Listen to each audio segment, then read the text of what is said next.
Assalamualaikum warahmatullahi wabarakatuh. Selamat pagi pemirsa Tawakal yang dirahmati Allah Subhanahu wa taala. Senang sekali saya Farid Hasan kembali menjumpai Anda. Dan pemirsa di studio alhamdulillah sudah bersama kami Ustadz Ngatawi Al-Zastro. Assalamualaikum Ustadz. Waalaikumsalam warahmatullahi wabarakatuh. Ya, selain Pak Ustadz Zastro juga sudah hadir bersama kami seorang narasumber bernama Ibu Suci. Assalamualaikum Bu Suci. Waalaikumsalam warahmatullahi wabarakatuh. Ya, terima kasih Ibu sudah hadir dan mau nanti akan bercerita mengenai kasusnya Ibu di Tawakal. Jadi gini Bu, di sini mumpung ada Ustadz Zastro, jadi Ibu bisa bebas mau cerita apa aja karena kan Ibu niatnya mau cari jalan keluar bagi permasalahan Ibu ya. Tapi kita pengen tahu nih Ibu ada permasalahan apa sama kehidupan Ibu sekarang? Sejak sekolah saya nggak pernah diizinin punya pacar. Ya sama almarhum, dan almarhum bilang boleh pacaran setelah lulus SMA.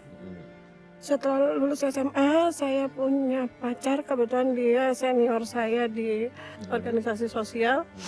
Dan beliau salah satu ketuanya, saya anggotanya, dan menurut saya itu adalah cinta pertama saya. Dan saat itu juga setelah lulus SMA, alhamdulillah saya sudah dapat kerja meskipun hanya sebagai seorang kasir di salah satu departemen store.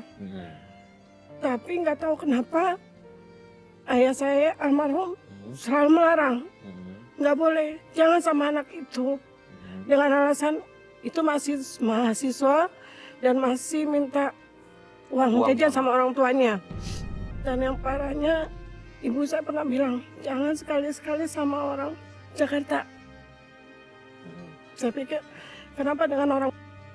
Dan memang benar, nggak tahu dia sombong atau gimana, setiap kali datang ke rumah buat istilahnya jemput saya jalan atau kuliah, dia selalu minta ganti motor, ganti mobil. Jadi menurut ayah saya anak itu terlalu sombong. Tuh, akhirnya saya backstreet, saya diam-diam sampai almarhum saya marah besar. Saya nekat, saya kabur tanpa sepengetahuan ayah saya dan tanpa sepengetahuan pacar saya kabur. Karena saya waktu itu mau fokus pikir ujian. Nggak taunya pacar saya bisa nemuin saya dan dia minta saya pulang karena ayah saya sudah ngancam kalau misalnya saya tidak pulang, dia yang bakal dibawa ke polisi sama ayah saya. Kebetulan ayah saya saat itu adalah aparat negara juga. Dan bukan suatu yang sulit buat ayah saya untuk mencari keberadaan saya karena almarhum adalah seorang intel, dia pasti tahu saya ada di mana. Akhirnya saya pulang, saya pikir benar kata pacar saya waktu itu, udah bapak nggak marah, kamu pulang yuk, kita pulang, bapak udah mau nerima. Tapi kenyataannya saya sampai rumah, saya disuruh masuk, ayah saya ngamuk besar, sampai yang saya ingat, ayah saya mukulin botol ke tembok, kemudian dipukul di pahanya pacar saya. Itu yang buat saya ngerasa segitu marahnya ayah saya.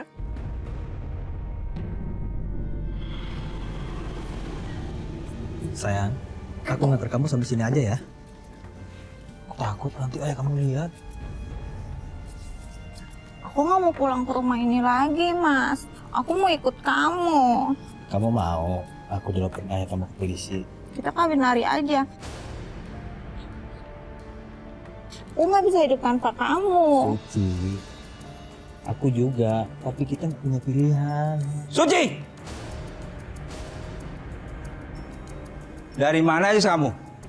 Kamu pergi dengan laki-laki ini? Berani kamu? Udah, Ayah. Jangan hina dia terus. Aku sayang dia, Ayah. Kamu tahu apa tentang sayang? Udah om, jangan kasih dong. Kamu pakai pelet apa dengan anak saya? Ngomong yang sopan dong. Kurang ajar kamu! Udah, Ayah. Daripada kamu terus dipukulin, lebih baik aku yang ngalah. Kita putus. Ayo masuk! Masuk! Masuk aku bilang. Suci! Hei! Suci! Pergi kamu! Ayo masuk! Suci! Dan akhirnya saya mutusin, ya udah, kalau memang orang tua nggak restuin, saya ngalah Akhirnya saya putus. Meskipun waktu itu pacar saya nggak terima. Sejak itu saya berpikir ya udah, buat apa saya punya pacar kalau orang tua nggak setuju. Akhirnya saya terus kerja, fokus kuliah, sampai akhirnya ada salah satu manajer di laptop juga suka sama saya, tapi saya merasa saya nggak bisa Oke. karena saya masih punya sakit hati. Sakit hati. Baik Ibu Suci, ditahan dulu sebentar. Ini Pak Ustadz, orang tua memang tentunya ingin anaknya punya jodoh yang ideal. Iya, Ya, tapi kadang memang sering banyak terjadi terlalu ada protektif. atau ada ketidakcocokan antara selera anak dengan orang tua. Ini bagaimana menyikapinya nih dari pihak orang tuanya sendiri dan juga dari pihak anaknya. Seperti apa Pak Ustadz? Ini problem yang sering muncul ketika orang tua beda pilihan dengan anak. Dan ini suatu problem yang sangat dilematis. Karena masing-masing harus berkorban.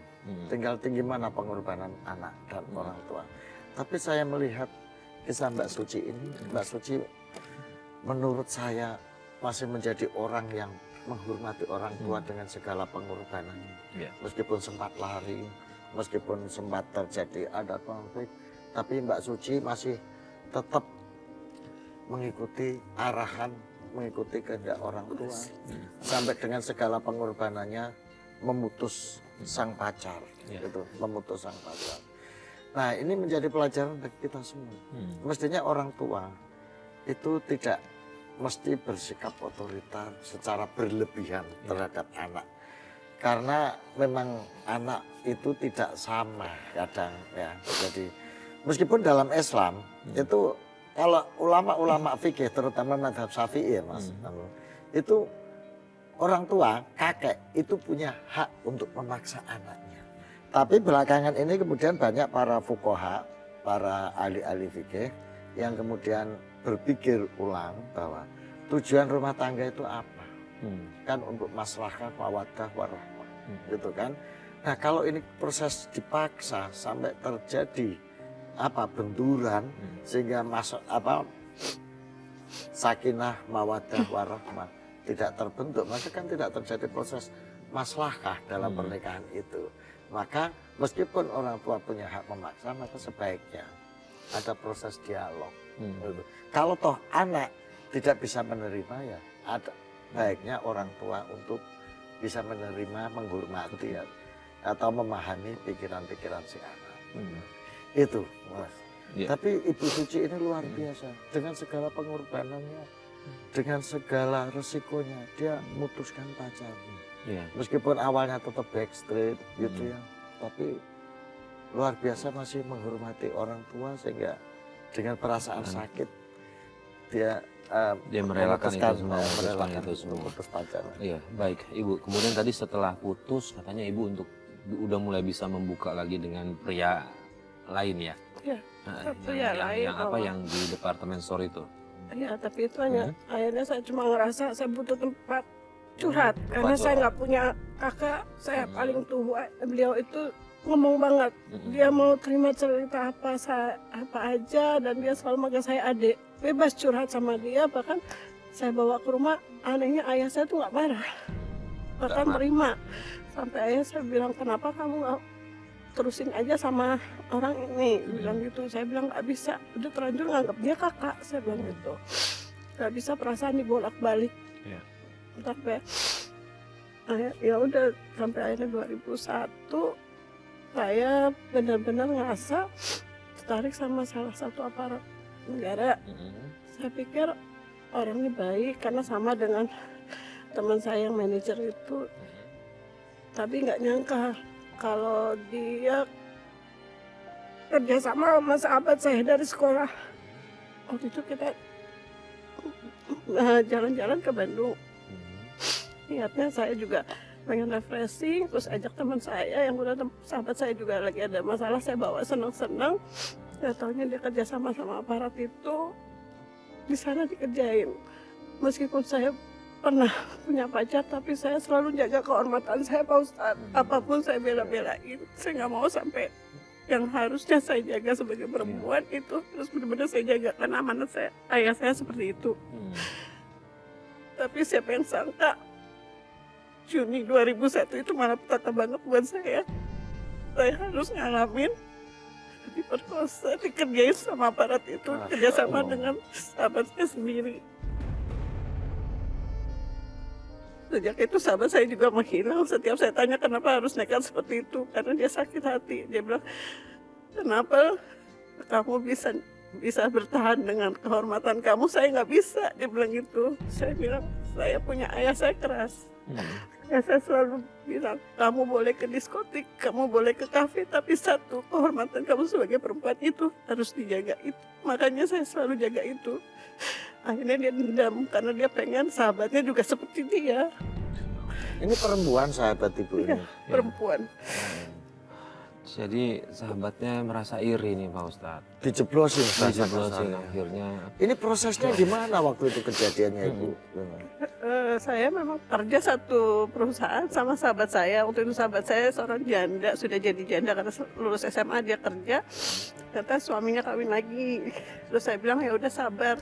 Laki nggak cuma satu. Saya bilang penting cari uang aja dulu buat anak-anak. Saya bawa kerja di tempat saya kerja. Tapi siapa yang sangka saya kenalin baiknya justru malah berbalik harus seperti itu ya Allah. Iya. Sampai sekarang pun saya juga nggak berhubungan sama sahabat saya. Saya bilang buat apa sih? Yang udahlah. Tapi saya nggak mau ketemu. Dan saya masih merasa sakit hati. Itu mohon maaf, Ibu melakukan itu dalam kondisi seperti apa kan? Ibu Saya kan nggak ingat. nggak cinta, Ibu mau mempertahankan kehormatan gitu. Dalam kondisi yang bagaimana? Kondisi bagaimana? Sadarkah? Saya nggak sadar. Nggak Karena ingatnya sadar. saya makan malam. Terus tahu-tahu saya ngantuk. Udah saya nggak ingat apa-apa. Kamu kayaknya haus ya?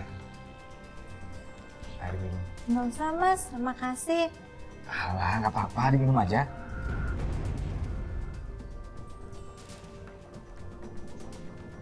Udah.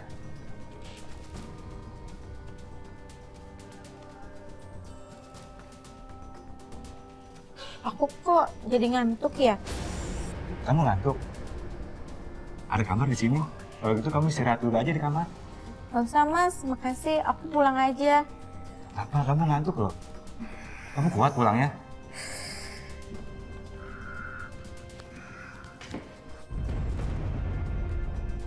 Tuh kan kamu nggak kuat. Kalau gitu, aku antar kamu ke kamar ya.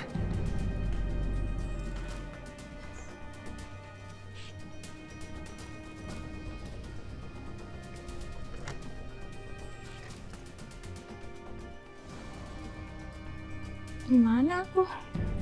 Kamu? Apa yang kamu lakuin ke aku? Mama kita berkenang-senang sayang. Kamu jahat, kamu nyebak aku. Dasar brengsek, aku bunuh kamu. Kamu yang aku bunuh. Brengsek kamu. Dasar.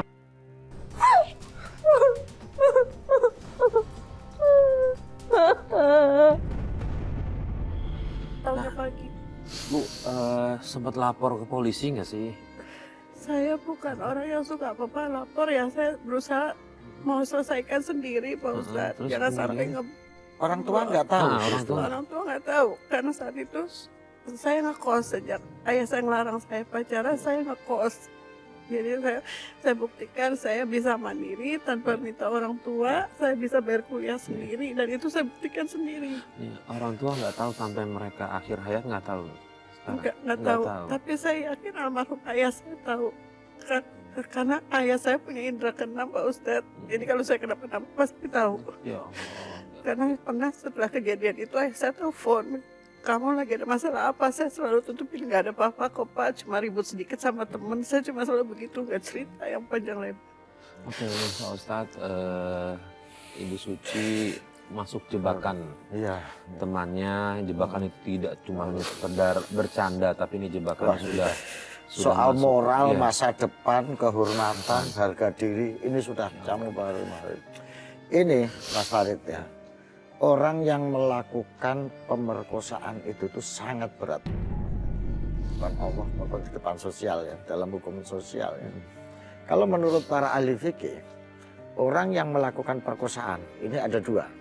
kalau perkosaan itu dilakukan dengan tanpa senjata, tapi dia tetap melakukan pemaksaan, itu yang berhak dihukum itu yang melakukan. Perempuannya nggak kena hukuman, karena dia menjadi korban statusnya, gitu ya. Dan hukumannya itu kalau di Islam ya seperti hukuman orang berzina, gitu, dirajam atau dicambuk, gitu. Tergantung muksan atau gharu muksan, kira-kira seperti itu, gitu. Tapi kalau dengan paksaan, ancaman jiwa dan senjata, ini hukumannya dua, hukuman zina dan hukuman ngerampok. Kalau ngerampok itu di Islam ya sudah, selain dipotong tangannya, kakinya secara silang, diasingkan, nah itu dia juga harus dicambuk dan diranjam. Artinya ini luar biasa. Lalu bagaimana dengan teman yang ikut terlibat nih Pak Ustadz? Membantu kejahatan dalam Islam itu dia hukumnya ya karena dia nggak ikut berzina, gitu ya, nggak ikut berzina, tapi menyediakan, menciptakan, memfasilitasi terjadinya itu, ya dia tetap Sama, berdosa. hitungan dosanya sama. Dosanya. Ibu Suci, kita turut prihatin ya atas apa yang Ibu Suci. Tapi kalau menurut saya, ketika pada saat jadi harusnya sih lapor ke polisi biar ini semua bisa diselesaikan. Yang paling penting adalah nggak akan mengulang ini. Biasanya kejahatan akan selalu terulang. Iya, kalau korbannya korbannya tidak lemah, korbannya diam gitu. Ya tapi whatever lah. Ini suatu peristiwa dan suatu pengalaman hidup yang luar biasa. Baik, Ibu Suci, setelah kejadian itu saya paham banget pasti Ibu Suci hatinya hancur banget pada saat itu. Nah, mengatasinya seperti apa ini Ibu Suci? Saya waktu itu mengatasinya ya sama, kembali lagi. Saya fokus cari kerja, saya berusaha supaya lebih tinggi derajatnya dari laki-laki. Saya berusahanya seperti itu. Saya bisa berdiri sendiri tanpa laki-laki, saya pikir saya bisa. Setiap ada laki-laki mau dekat sama saya selalu bilang kita teman. Saya nggak mau ada yang serius-serius segala macam. Saya sudah nggak percaya saat itu. Jadi saya merasa malu dengan diri sendiri. Kenapa saya juga nggak bisa jaga kehormatan saya? Sampai harusnya saya juga malu terus terang sama almarhum ayah saya. Jadi benar-benar saya hari-hari cuma kerjaan dan kerjaan. Bahkan saya sampai rela kerja pagi di Jakarta, nanti malamnya saya harus berangkat ke Lampung, begitu lagi besok paginya dari Lampung berangkat lagi ke Jakarta. Ya, saya hanya begitu.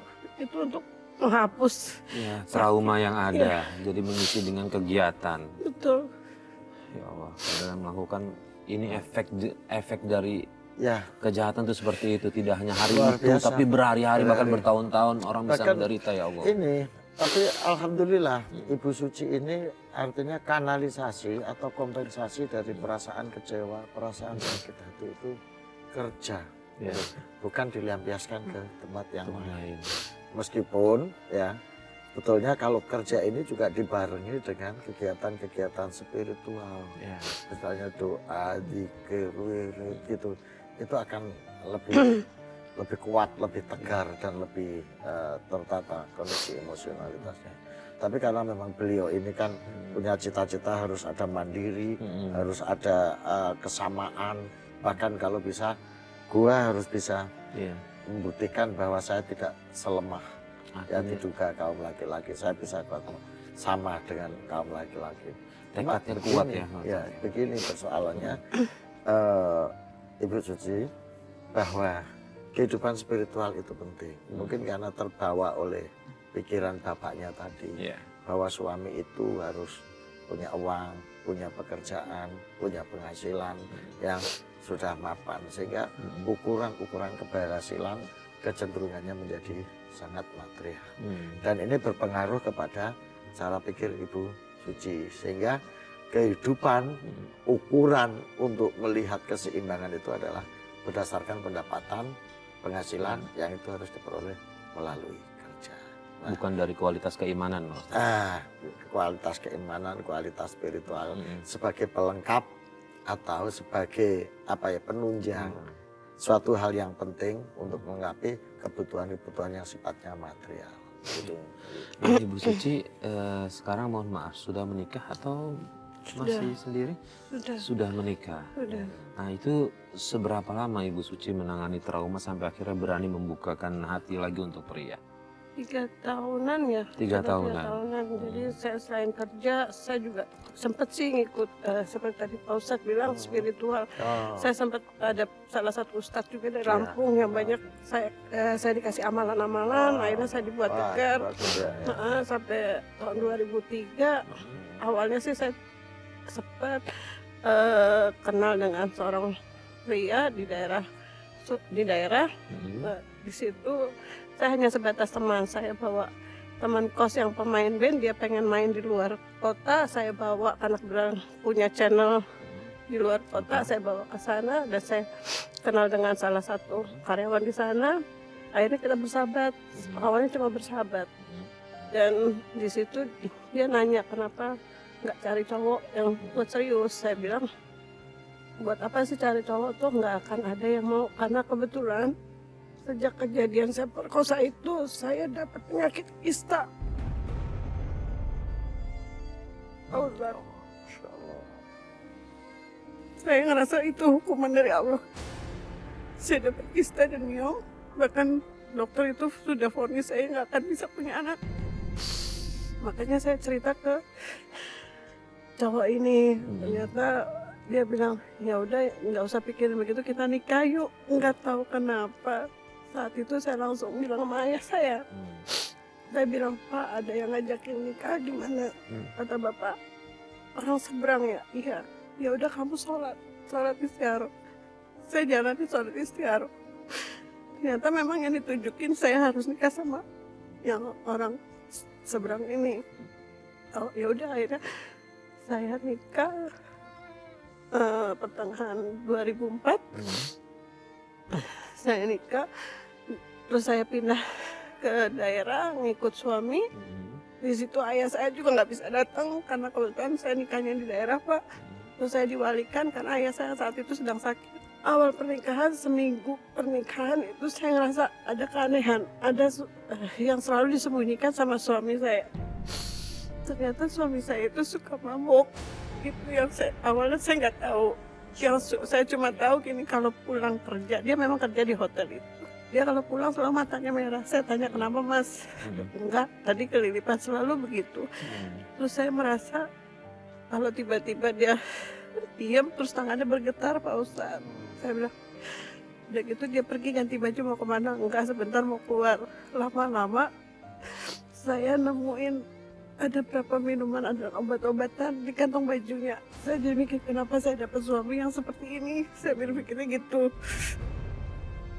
Tapi saya cerita sama ayah saya bilang, Pak gimana? Ya udah itu udah jalan kamu, udah takut kamu jalanin. Insya Allah kamu kuat. Itu yang ayah saya bilang. Akhirnya saya jalanin terus.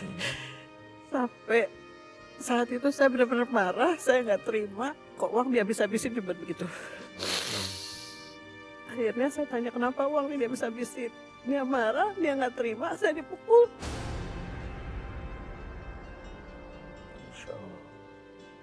Saya dipukul sampai kena ke tembok, terus saya lari ke mertua. Mertua saya bilang, sabar ya, katanya gitu. Emang anaknya begitu, ya Allah kenapa kayak gini Bu? Saya nggak nyangka, oh jadinya kayak gini. Udah sabar, ini cobaan. Bertahun-tahun saya sabar, sampai akhirnya saya hamil anak pertama, begitu juga. Jadi dia kalau nggak dapetin minuman itu, dia marah, kasar. Kalau saya tanya baik, marahnya tuh main tangan. Bahkan saya, karena saya hamil 3 kali pulang perlu saya kena tendang. Jadi ibu sudah sempat hamil, tapi di tengah kehamilan itu setiap hamil dia selalu tetap berlaku kasar sama Iya. ibu. Iya. Ya Allah, nih suami harusnya udah tahu kondisi ibu yang tadi di awal dibilang nggak bisa hamil, tapi ternyata dikarunia anak, harusnya sudah bisa mengubah. Mestinya bersyukur. Iya. Mestinya dia menerima ini sebagai tanda kebahagiaan. Tapi ya ini ibu luar biasa, Mas Farid. Iya. Jadi ini kita kayak menyaksikan sinetron dalam bentuk cerita tutur, luar biasa. Saya melihat, teringat salah satu firman Allah di sini. Wa asa an takrahu syai'an fahuwa khairul lakum Biasa antuk hibu syai'an wa syarrul lakum. Bisa jadi sesuatu yang kamu hindari itu membawa kebaikan. Tapi bisa jadi sesuatu yang kamu cintai itu justru membawa keburukan. Ibu Suci ini dari awal bayangin pacarnya ketika di SMA. Ini adalah sesuatu yang dia bayangin indah, baik. Tapi ternyata menghadapi hambatan dengan orang tua. Gitu.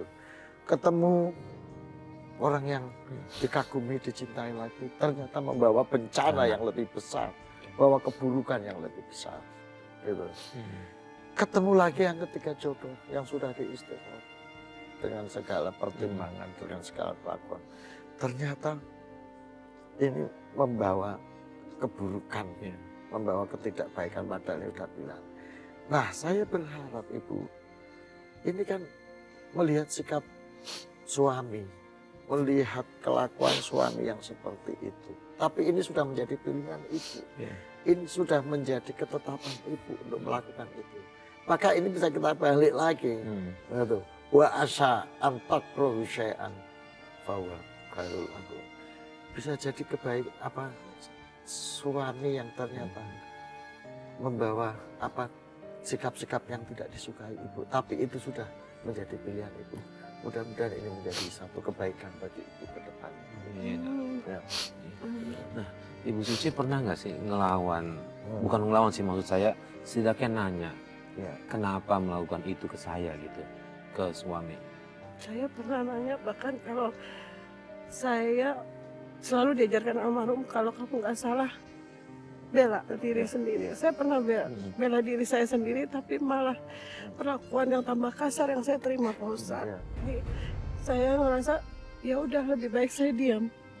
Itu yang saya diam. Tapi klimaksnya saya lama-lama saya nggak punya teman curhat, nggak punya. Akhirnya saya cerita ke teman SMA. Tapi itu pun cerita ke teman SMA yang tidak hanya satu orang, kita beramai-ramai sampai teman bilang, ya udah kenapa nggak diselesain aja, punya suami kayak gitu buat apa juga, gitu. Tapi yang saya berpikirnya gini, kasihan psikisnya anak-anak, kasihan anak-anak nanti ngeliat kok papanya seperti ini. Saya jalani terus, saya berusaha bertahan sampai terakhir itu sebelum ayah saya wafat.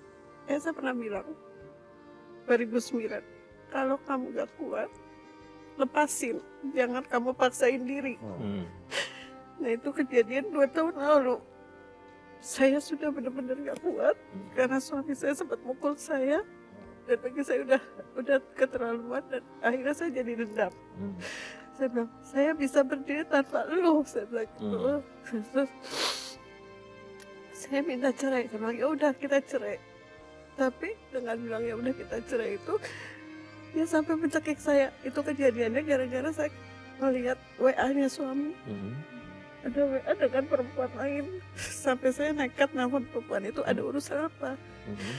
Malah perempuan itu cuma bilang, laki gue lebih kaya dari suami lu, Mbak. Gitu. Gak usah takut, gue gak akan ambil suami. Selalu bilang begitu. Tapi kenapa sampai detik ini masih terus WA? Masih terus berhubungan mereka? Iya, dan yang parahnya masalah perselingkuhan suami ini diketahui sama anak saya yang paling besar. Jadi awalnya anak saya duluan yang baca. Karena anak saya sering baca WA bapaknya, mainan handphone ya, otomatis baca. Dia bilang, Ma ini perempuan siapa? Anak saya sampai bilang, jangan sampai ya Ma, kejadian kayak teman kakak. Kakak sering terima curhat dari teman, papanya punya istri lagi, kakak gak mau kayak gitu. Saya bilang, insya Allah enggak ya Kak, biar gimana Mama bertahan. Tapi ngeliat saya pernah dicekik. Kamu lagi ngapain, Dek? Lagi ngegambar, Pak. Pintar ya, sudah bisa gambar kamu. Lagi ngapain kalian? Aku lagi nggambar rumah, Ma. Iya, pintar tuh gambarnya si Dede. Bentar ya, aku mau ke belakang dulu.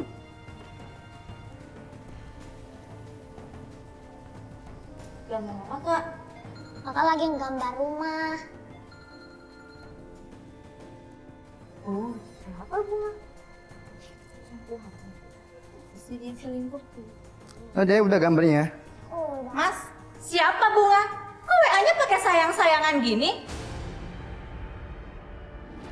Apa sih kamu? Dia tuh bukan siapa-siapa. Bukan siapa-siapa kok WA-nya pakai sayang-sayangan gini. Dia selingkuhan kamu kan? Bukan. Kalau aku bilang bukan ya bukan. Sini apanya? Sini. Sini. Ingat, kalau kamu berani cek handphone saya lagi, saya bunuh kamu. Bunuh aja aku sekalian, Mas. Bunuh. Biar kamu puas daripada kamu selingkuh terus. Alah! Risik kamu berdua. Kamu harus keluar ibu kamu.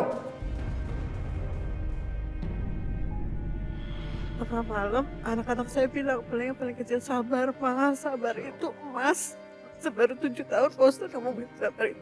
Nggak usah dilawan, Papa biarin aja. Udah sekarang Mama nggak usah pikirin Papa, yang penting kita hidup bertiga aja.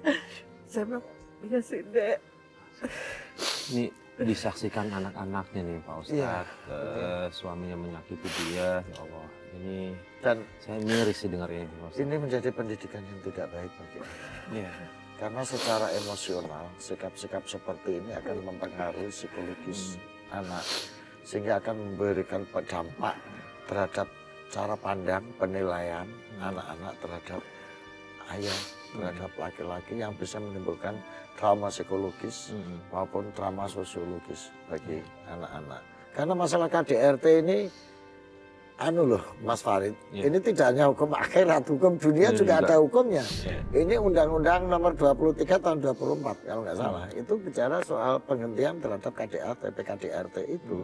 Ini kalau ibu melaporkan peristiwa ini ke aparat dengan bukti saksi yang cukup, ini si suami bisa kena ini. Ya, bisa ditindak segera. Bisa ditindak secara hukum positif, gitu loh. Apalagi hukum akhirat, hukum agama. Nah, maka ibu saya sarankan, pertama berkuat dzikir untuk memperkuat hati.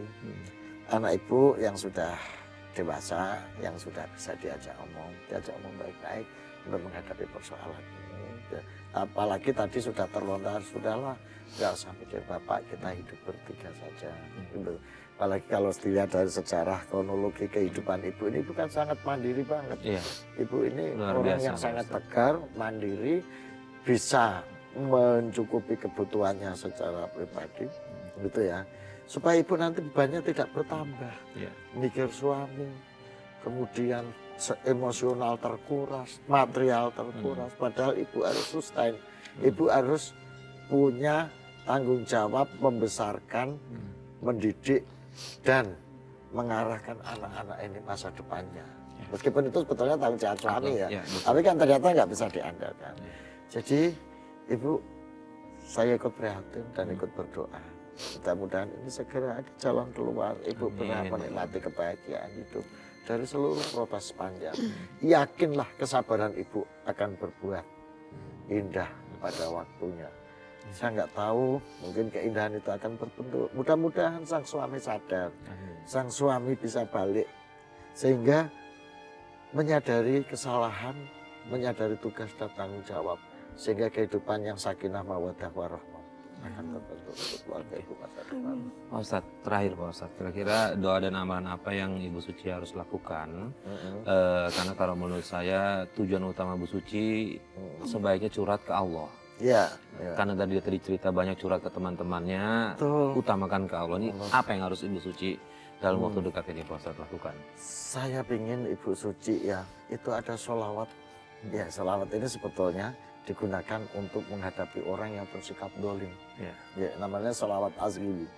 Allahumma sholli ala sayyidina Muhammad wa asgili zalimin bidzalimin wa akhrijna min bainihim salimin wa ala alihi wa sahbihi ajma'in. Ini sholawat mohon kepada Allah melalui Nabi Muhammad, melalui syafaat Nabi Muhammad, supaya kita dikeluarkan dari orang-orang yang dolim. Orang-orang yang dolim disibukkan dengan urusannya sendiri aja lah, gitu ya. Sehingga kita diselamatkan dari kesibukan orang yang dolim itu. Nah, mudah-mudahan dengan sholawat ini ibu bisa keluar dari kedaliman yang dilakukan oleh siapapun, termasuk oleh suami ibu. Dan mudah-mudahan suami ibu sadar atas segala kedoliman kesalahannya, sehingga bisa kembali melaksanakan tugas tanggung jawab sebagai seorang suami pada ibu dan kepada anak-anak. Baik, terima kasih Ustaz Zastro atas semua nasihatnya. Buat Ibu Suci, kita berdoa, sama-sama berdoa mudah-mudahan semua permasalahan Ibu Suci bisa segera teratasi dan sesuai dengan menjalankan rumah tangga yang sesuai dengan impian kita masing-masing. Ibu Suci, terima kasih sekali lagi, dan ini mudah-mudahan cerita ini bisa menjadi pelajaran penting buat pemirsa di rumah. Pak Ustadz, terima kasih sudah hadir Sama-sama, di Tawakal. Mas Faris. Ya. Ya, sama-sama. Ya, dan pemirsa, akhirnya sampai di sini Tawakal. Saya Farid Hasan undur diri. Wabillahi taufiq wal hidayah. Wassalamualaikum warahmatullahi wabarakatuh. Waalaikumsalam.